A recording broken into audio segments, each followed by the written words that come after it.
So at this time I'm going to welcome the supervisor to present to you the rules of the meeting, and then we proceed with the presenters. So Niall, if you are getting us, then you can present. Yeah, I'm getting you. I'm trying to share my screen here. Oh, okay. Yeah. So you can tell me if you have some difficulty, say that I share.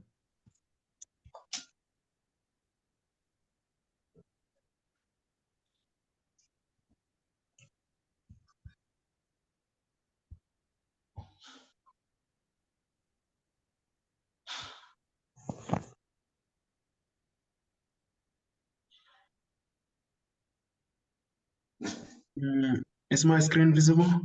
Yeah. Okay. I think we're going to start. Yeah, welcome. Okay. Welcome, everyone. Thank you very much for attending. Today, the theme of today's orientation is online orientation for FAO, Agrarian, and KNB Indonesian government scholarship application process. Our today's speakers are. Try to make it big a bit. Pardon? Like try to make it big a bit. Zoom it. The screen? Should I zoom the screen? Put it in Yeah, put in presentation mode. Yeah. Okay, wait. You can just go down there. There's that thing that is like cup. You can put in a presentation mode. Okay.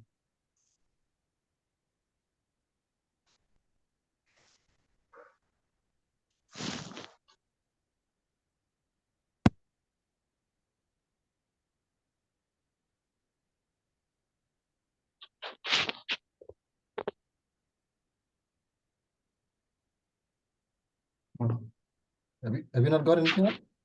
No, I've not got it. It is down here. Okay, if you go down here, there's comment. Then there's that sign of the presentation. If you leave, and there are those 4 dots. So there's the next one is like a book, and the last one, second to the last one, is like a cup, a small cup down there. So you just press that. The things I'm seeing here is remote control apps, then more, something like that. Okay, to your Hey Niall, your right hand side. Your right hand side. Go down your right hand side. there is something very nearer to minus sign. Yeah. That one. Yeah. Yes, that's the one. Yeah. Has it worked? Yeah. Has it Yeah. worked? Now in presentation mode. Yeah. You Okay, thank you very much. I didn't know much about it. Yeah, don't worry, it's okay. The help. Okay, as I was saying, the speakers of our today's orientation are Mr. Deng Kwe is going to be our speaker who will present to us about the Hungarian scholarship, which is FAO, and Mr. Solomon Jalangacek will present to us about the Indonesian scholarship, which is KNB. And our today's supervisor will be Niall Lwal, that's me, and Mr. Deng Jacob Ball will be our moderator of the day. The theme of the orientation, as I've mentioned already, is about FAO, Hungarian scholarship, and KNB Indonesian government scholarship application. The subtitle is Unlock Your Path to Change with FAO, Hungarian, and KNB Indonesian scholarships. Our orientation will provide insights. Our orientation will provide tips. Our orientation will be about maps to guide you seamlessly through the application journey.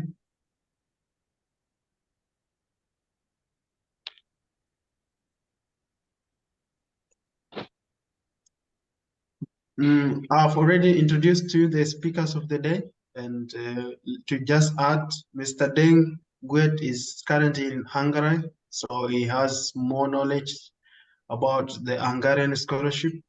He just won it last year, so he still have that knowledge to help you on how to apply and how to win it. Mr. Solomon is also in Indonesia, is under a different scholarship, but he has also enough knowledge to help you on how to apply and win the KNB scholarships. I myself, I'm in Turkey. I will help you in supervision, and Mr. Deng Jacob in Costa Rica will be our moderator of the day.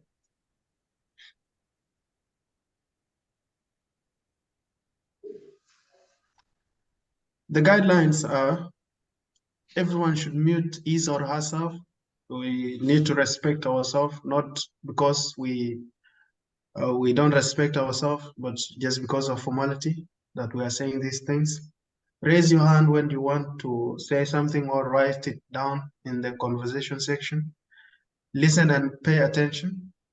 The language we are all going to use is English. And if you have difficulty in saying something in English, so you can say it in a language that some of us might understand and we can translate it. And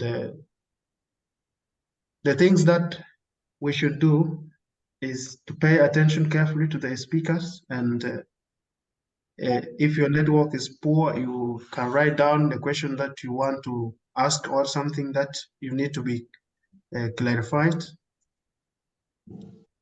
That should be done in the chat section. The work of the moderator will be to manage the time and the flow of session and make the speakers the center of orientation. You will also keep track of the agenda and the clock and remind the speakers and the audience of the remaining time and allow the audience enough time to formulate questions. He will also intervene if the speaker go off topic, interrupt each other, or dominate the conversation. The moderator will provide a brief overview, introduce each speaker, facilitate a general discussion by audience and speakers through the Q&A.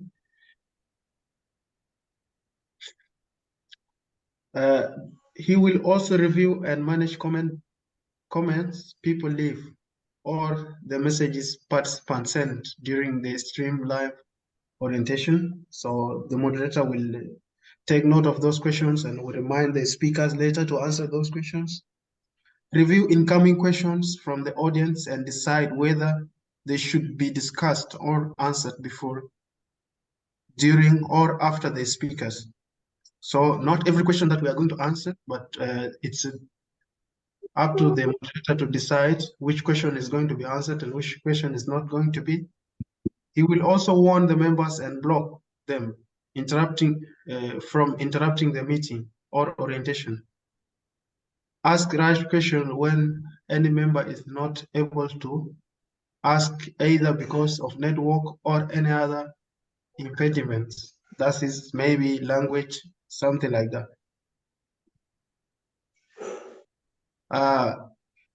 This is the official logo of ENA. In case if there are some people who are trying to use different agendas to at least confuse you or do something bad, by confusing you, like we are ENA family doing something in the name of ENA and later on doing something bad. This is the official logo of ENA, and this is the motto. We all want you guys to succeed in life, and this is why we are giving this energy, and we also expect the same energy from you. Thank you for attending, and be attentive to the speakers. Thank you very much. Okay, thank you so much, Niall, for the wonderful presentation and the rule that you have read out. So welcome back, all members. So thank you for joining the meeting once again, as I said before. So today we are going to focus on this scholarship, and before I welcome the speakers, I'll have to maybe say some few orders. So one of the things when you join, as it was mentioned in the rule before, you need to mute yourself and don't interrupt the speaker. So if you have a burning question, then write it down in case you may forget. So write it down until the presenter is done, and then you ask a question. So now on the side of the speakers, because of the time, I'm going to give the speakers 35 minutes So they'll have presentation for 20 minutes and then 15 minutes for the questions and answers. So the first speaker will present and then allow a time period of question and answers. Then the second speaker, because if we allow like if we take the whole session or we allow all the speakers to present the whole session, then it will be complicated because maybe the first speaker, people may forget the question for the first speaker. So and very important. So we are going to have 35 minutes for each speaker, and each speaker is going to have like 20 minutes for the presentation and 15 minutes for the answers, for the question and answers. So I'm going to be strict on that. So because you've seen we have started late, and it is very important to always keep time, because we need to also learn time management. So now at this point, I'm going to allow the first speaker, the one in Indonesia, to present his part in 35 minutes, to present his part, all his work, the presentation and the question and answers in 35 minutes. So Mr. Solomon, you're highly welcome to present all about the Indonesian scholarship, and then we will listen. So thank you so much for joining today.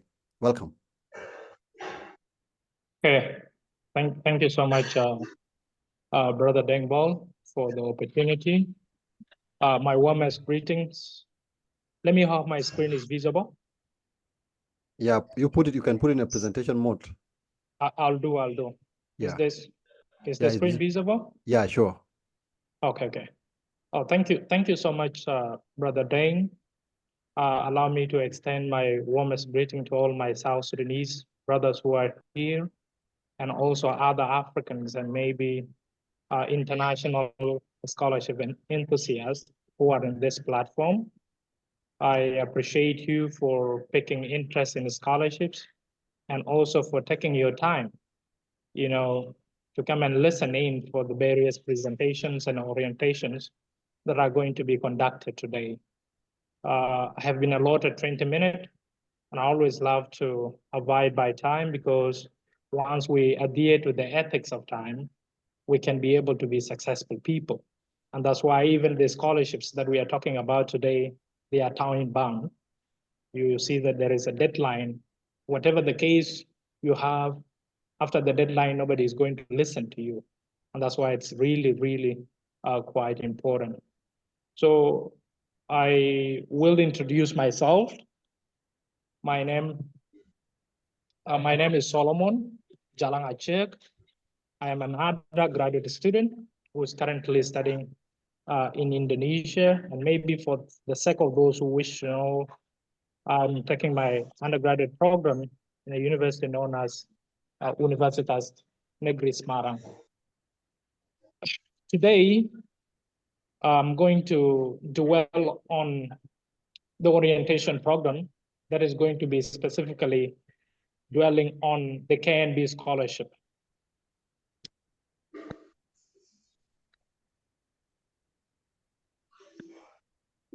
Attached to this is the presentation outline.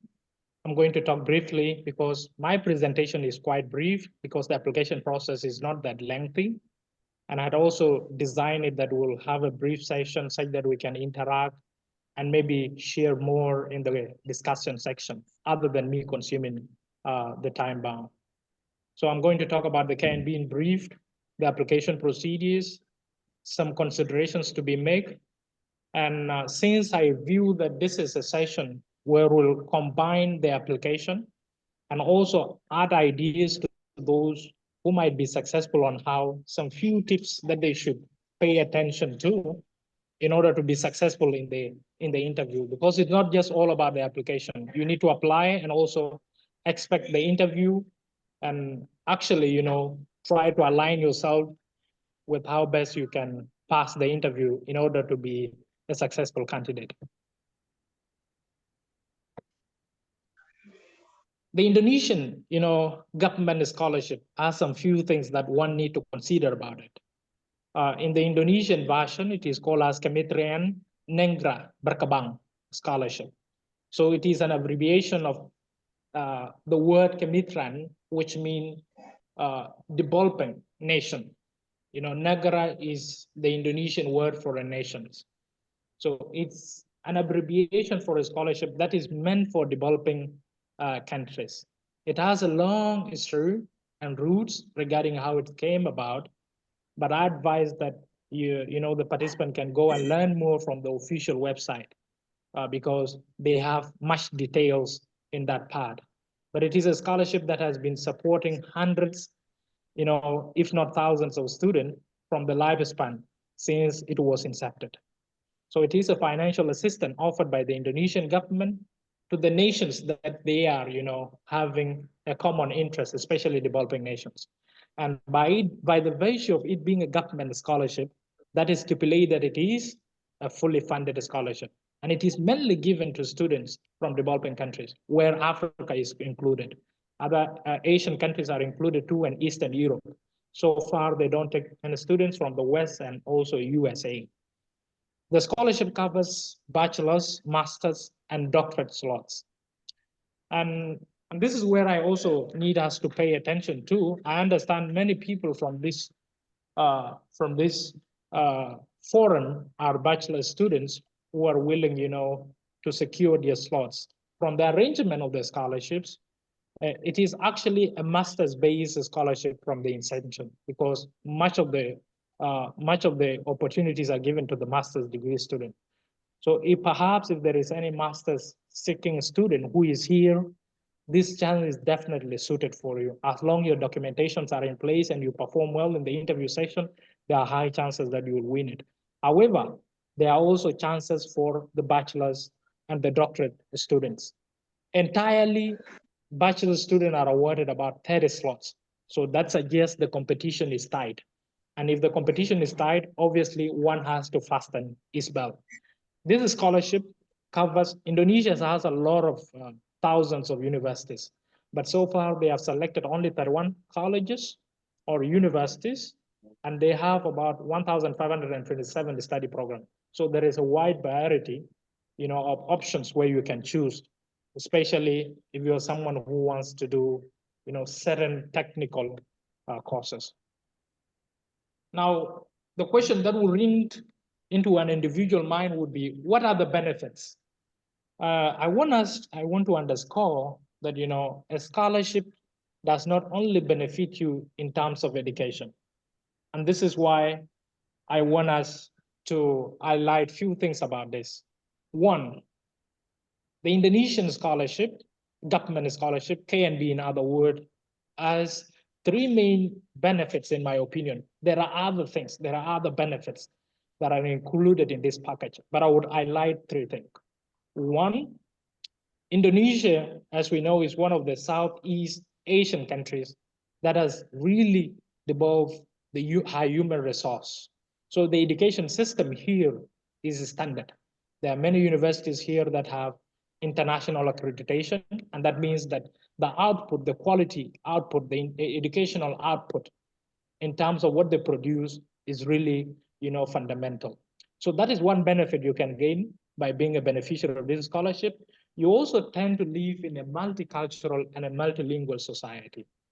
Indonesia has about, 240 something million people, and there are thousands of tribes and thousands of languages. So you really have a chance to learn directly from those people. Learn their cultures and try to relate them with your own. Try to learn different languages, especially if you're someone who is a language enthusiast. The third one, which is fundamental in my view too, is international exposure.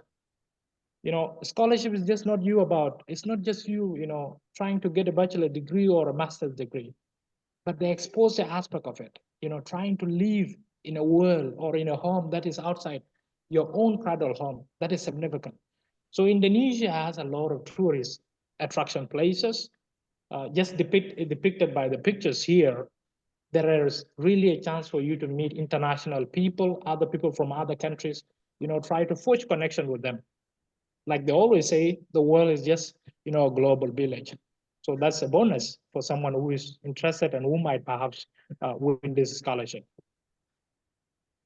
I'll be a little bit speedy because I want to preserve my time. That brings me to the aspect of the document requirements. After us gaining an idea of what the scholarship is, the foundation, and maybe the benefits, as we have seen, the few benefits, because there are a lot of other benefits attached to that. I want us to look at the documents because this session is mainly for the application process. So for you to apply as a candidate, obviously, you would have to, understand the document needed. So for the bachelor programs, the maximum age is 21 years. And this is quite serious. Check your passport, try to check the date. If your age is beyond 21, let's say 22, just know that the embassy is not going to give you a recommendation. And I suggest, other than you trying to fail, as people always say, this is definite. You are not going to be granted, and you cannot, assess any opportunity. So if you are not within the age bracket, this opportunity is not meant for you. You can still try other chances. You have the passport, or obviously that is mandatory. The secondary school certificate and transcript.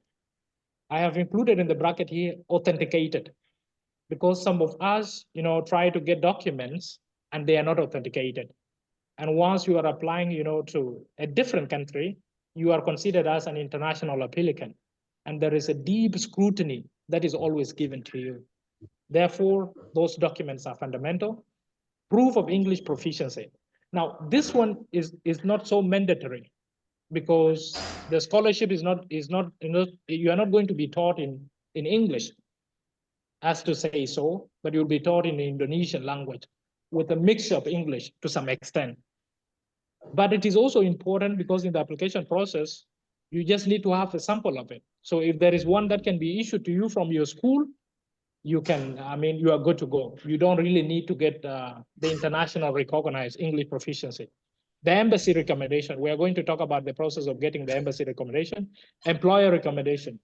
If you are someone who is not employed, I understand most of the students in South Sudan, do finish their studies, but they don't have chance to work. So try to get a school recommendation, that one work in that place. You can also get an academic recommendation from your teacher. That one is advisable too. And then you can complete the online application form from the website. Here is the website given. The master's applicant, it's the same, the requirements are typically the same. So the only difference is the age limit. For master's 35, the bachelor, obviously you need to have your bachelor degree and transcript in place. Proof of English proficiency, though not recommended, not mandatory. The embassy recommendation, the employer, the academic, and completing the online application form. And this, the same, requirement also apply for the doctorate applicants. So they are visible. But there is one thing that is different with the doctorate applicant. For the doctorate applicant, you need to submit, your statement of intent. That there is, a procedure of how you should wrap your statement of intent in the application website. So for those who are interested, in doctorate degrees, just visit the website. A lot of information is relayed, in a crystal clear manner. You also need to present a research proposal, and that has to be accepted by the intended university you are applying to. So the questions becomes now,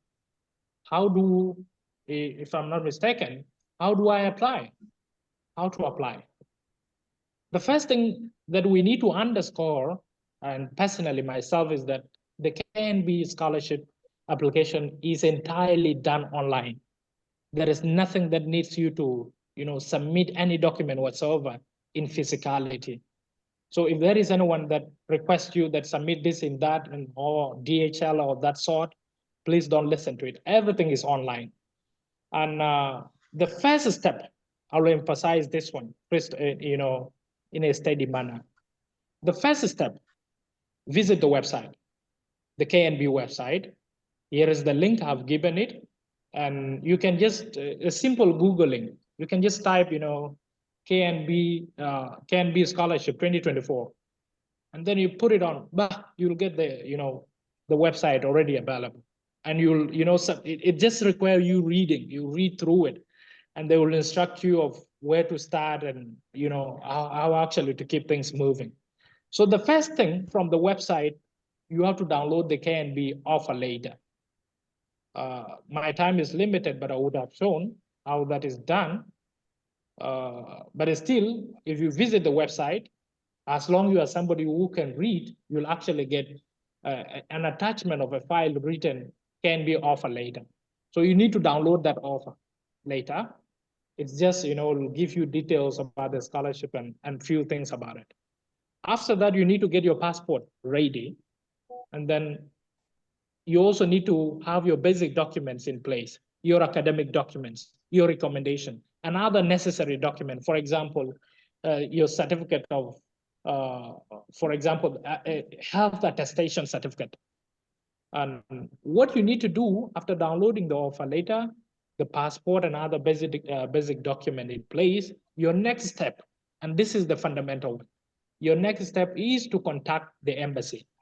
South Sudan does not have a direct embassy with Indonesia, but South Sudan currently is affiliated, is accredited, in other words, to the embassy, the Kenyan embassy, Indonesian embassy in Nairobi. So these are the guys who are responsible for issuing the recommendation letter. And the recommendation letter from the embassy is very important, because without it, if you don't submit it, you are not going to be evaluated by the evaluation committee. So it is the first process, because they want to check your suitability. They would also want to check, there is also other background check that they do. For instance, I use someone who has some criminals liable cases in your country. They have all the database. So they really take time. I believe someone will be wondering, okay, how do I contact them? Here are the emails. I have included the first email and the second email. And I advise that you use the first one, because currently the first one is where I've tried a couple of friends already that I applied for them, and they are responding back to me using the first email. If I can read it out, pasusbut.nairobi@kemlu.com. However, you can also copy the second email, because the second email is the official embassy email. But as far as I know, because I just talked to one of the guys who works in the embassy a week ago, they are currently responding with the first email. So what do you need to do while submitting the email? Upload all this document. Yeah, try to write maybe the title of caption it as, seeking the embassy later or recommendation letter from the embassy, whatever word you put it to it. And then try to write, some small details. I advise, if you are an undergraduate student, try to specify that I'm looking for the recommendation letter to apply for an undergraduate program. Just put it there. If you are a master's student, do the same, likewise to a doctorate holder, and upload all the documents, send them to this email, wait for the response. As per the new procedure that I know, currently they have started issuing forms. So you send them an email with all your documents complete, they will check. If there is anything lacking, they will give you a form. From that form, you will enter some basic documents, basic information, sorry. Those informations include, one, the university you are interested in, and also some other details, personal details anyway, especially from the passport and any other thing that might be necessary. So it is from the embassy that you'll get this reply. Once they have done the assessment, after you submit back the form to them, it is upon them to decide. Sometimes they request for an interview. So I advise that once you submit your email requesting for the recommendation later from the embassy, because this is the first step, be accessible to your email. Make sure that you check your email regularly to see if there is any feedback you have received. Don't pressure them, because Indonesians are people who do not, they don't prefer working under pressure. But try to, be patient while also being professional in your conduct. So after you have got the embassy later, after all the processes here is the next thing to do.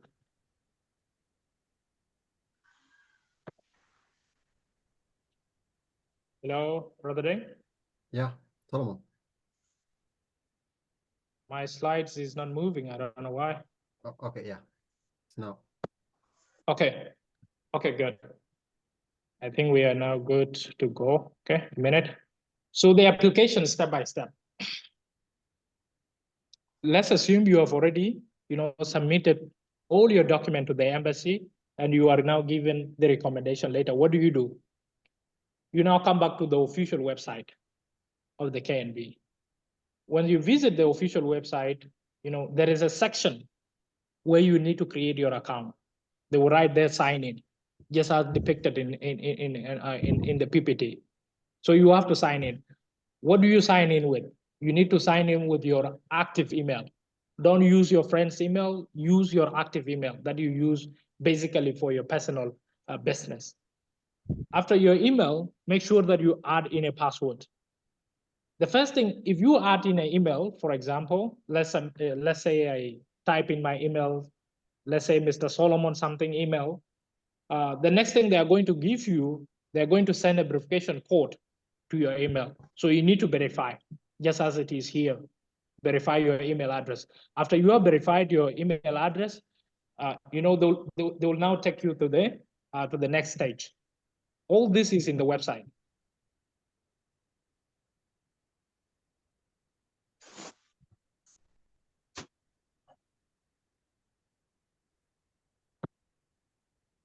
Okay, so after the verification process, the account creation, and after the verification, you now need to register your biodata with the details in the passport, and you create a strong password. So they will give you a section. They will give you a section in the website, a section to write your name. Please use the official name in your passport, and try to create, your own strong password for the website, because that's what you will be using to log in. Okay, let's suppose that you are successful with all those things. The dashboard, which is the main application side, will show you this. It will give you sign up and verification already done. I took this snip from an application that I was working on, I think yesterday. Yeah, yesterday, sure. So your dashboard will look like this, the dashboard and the application. So the next thing you will do, there is a slot for creating the application. So you will create the application. And after you create the application, this is how, your dashboard will look like. It has 4 major sections. It's pretty, a simple application to do, because everything is just there. You need to just to upload few stuffs and you are good to go. So the personal information section, gives you the country of origin. You have to select South Sudan, obviously. You have to upload a formal, formal photo profile. Now, I need to emphasize something little here. According to Indonesian standard, and I think also to the standard of any passport size photo, you don't actually need to take a passport size photo with a t-shirt. So you need to have a collar shirt or any other formal dress, because they use this photo for your documentation. So they really want something decent. And with the scholarship staffs, any small mess, can cost you. So things like the formal photo should not be ignored. Good. So you upload a formal passport, profile picture, and that should be a latest, something that you took, I think, 1 or 2 months ago, or maybe a few days ago. Doesn't really matter. So you need to fill in, basic details. Your country of origin, citizenship, official passport number. Make sure that it is the passport number that is reflected in your official document, because they do cross-checking of distance. Once you miss something, that will give the somebody who is doing the evaluation to question himself or herself. Is this candidate really genuine? So those are things you need to consider. Your home address, obviously, your current address. And then you need now to upload your official passport document. It should be in PDF, and the maximum file content should be 5 MB. Then the passport expiry date, you need to fill in that, your mobile number. Make sure if you have a mobile number that is under WhatsApp, please, I encourage you to, to put that, because that is what they will really consider. The other main documents to upload under this section, you have passport size photo. I already talked about that, and the passport document. Under the academic section, so after you have filled in the personal information, in the website, the main application portal, you will have, you know, an indicator that tells you next, you proceed, and then you'll come here, the GPA. This actually depends if you are an undergraduate student, you just need to go to the Dropbox, okay? You just need to go to the Dropbox. So from the Dropbox here, you can get the type of the GPA ranking that is available. Don't be scared if you see GPA. They actually intended it for everyone. So you can get whether it's 100 and the rest of the stuff. So you put your own score here. Let's say it is in 100 system or whatever grade, just put the score there and select it from there. And put your academic transcript. This academic transcript, for the sake of, you know, for those who are applying for the master's program, let's say somebody who already have a bachelor degree, the transcript is obviously always available. But for secondary school students who are, you know, willing to apply for the bachelor programs, there are two options here. If you have the transcript, your previous, you know, results from senior 1, senior 2, senior 3, and maybe a portion of senior 4 that are combined in one document together, you can upload that. But if you don't have, I suggest that, you know, South Sudan National Secondary School Certificate has two, you know, two portions. There is the upper page, which indicates your grades, and then the other one, which actually act like a transcript. So you can cut that into two. Take the where they, you know, where they try to grades, disseminate the grades level, and yeah, and try to upload it here under the transcript section, and then use the upper phase, which is the first section, which contains the I mean the courses that you did or the subjects that you took in your secondary school.